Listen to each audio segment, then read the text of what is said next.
maka tergugah hati kami untuk memaparkan sebuah tema yang berjudul 24 jam bersama Nabi sallallahu alaihi wasallam. Bahkan seorang sastrawan Jerman yang bernama Jaud dilahirkan di Frankfurt pada tahun 1832 Masehi. Ia mengatakan, saya mencari di dalam sejarah sosok yang terbaik untuk manusia, maka saya menemukan dalam diri Muhammad sallallahu alaihi wasallam.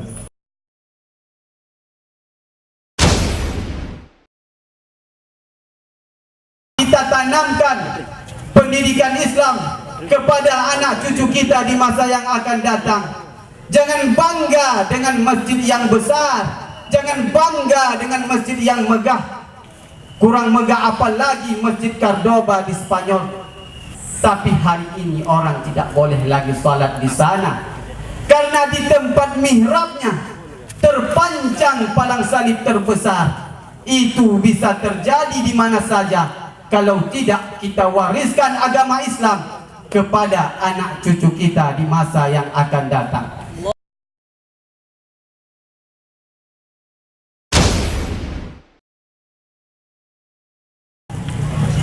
Pada akhir-akhir ini, di semua lapisan masyarakat Indonesia hidup di dalam kegaduhan dan keributan, pro dan kontra, tuduh dan tuding, tikam menyerang sesama warga negara. Akibatnya demokrasi kita Indonesia tidak berjalan lancar dengan semestinya.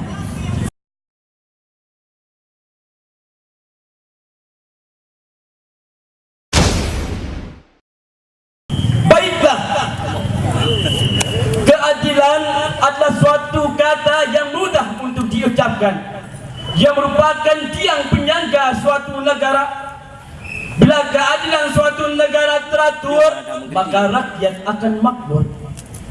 Tapi andai keadilan suatu bangsa mulai luntur, konstitusi simpang siur, hukum tercampur urusan dapur, sementara pemimpin asyiknya tidur, niscaya bangsa akan hancur. Seorang pemimpin tidak adil bisa jutaan manusia menderita, tenggelam dalam untayan air mata untuk selama-lamanya. Oleh karenanya kami angkat sebuah topik syarahan yang berorientasikan keadilan dalam kepemimpinan.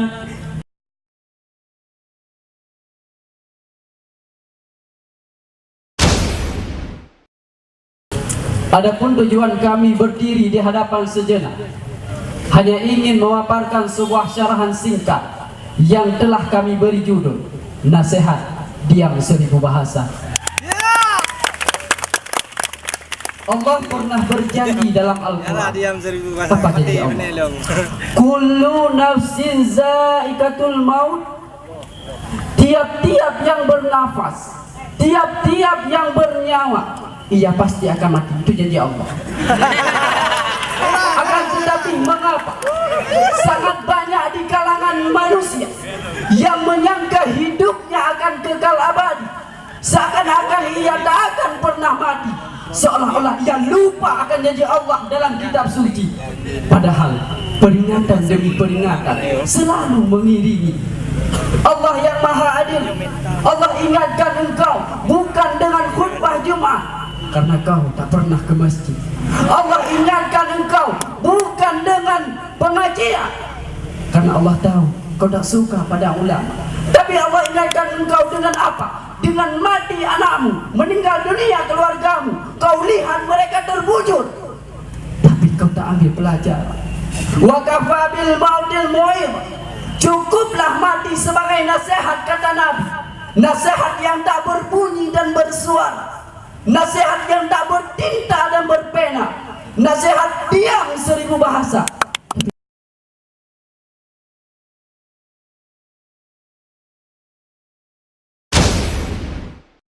Mereka terzalimi? Tentu saja tidak, wahai saudaraku sekalian. Memang mereka saudara kita.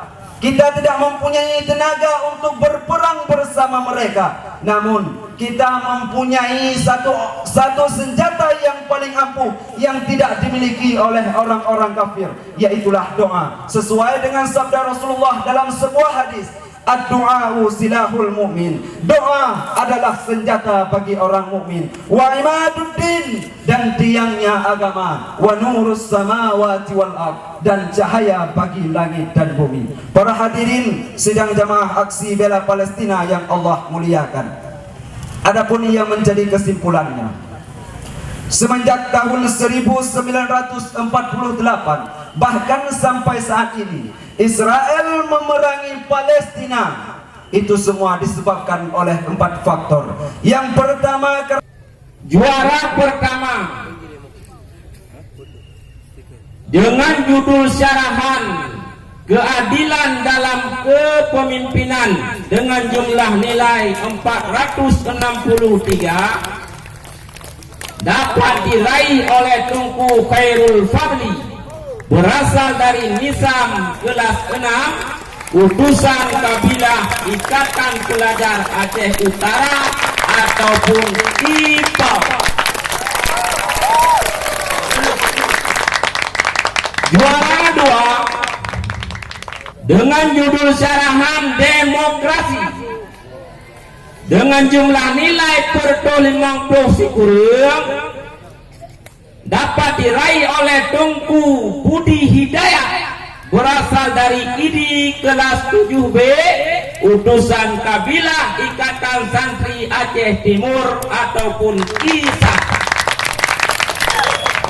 Juara ketiga dengan judul syarahan 24 jam bersama Nabi Muhammad SAW dengan jumlah nilai 453 dapat diraih oleh Tunku Muntazir, berasal dari Calang kelas 4B, utusan kabilah Aceh Barat Selatan ataupun ABS.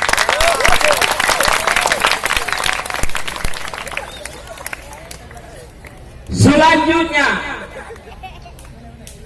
juara harapan 1 dengan judul syarahan kenapa harus Palestina,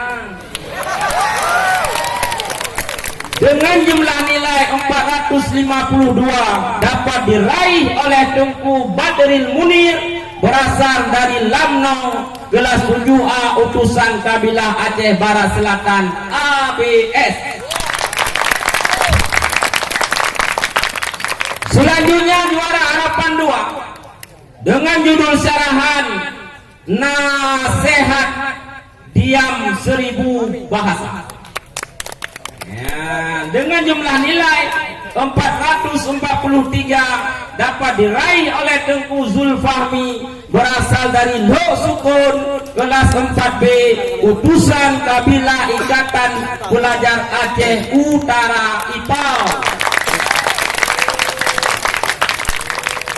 Juara harapan 3 dengan judul syarahan runtuhnya khilafah Islamiyah dengan jumlah nilai 432 dapat diraih oleh Tunku Samsul Kahar, berasal dari Nehun kelas 7B, utusan kabilah Pelajar Aceh Besar KPAB.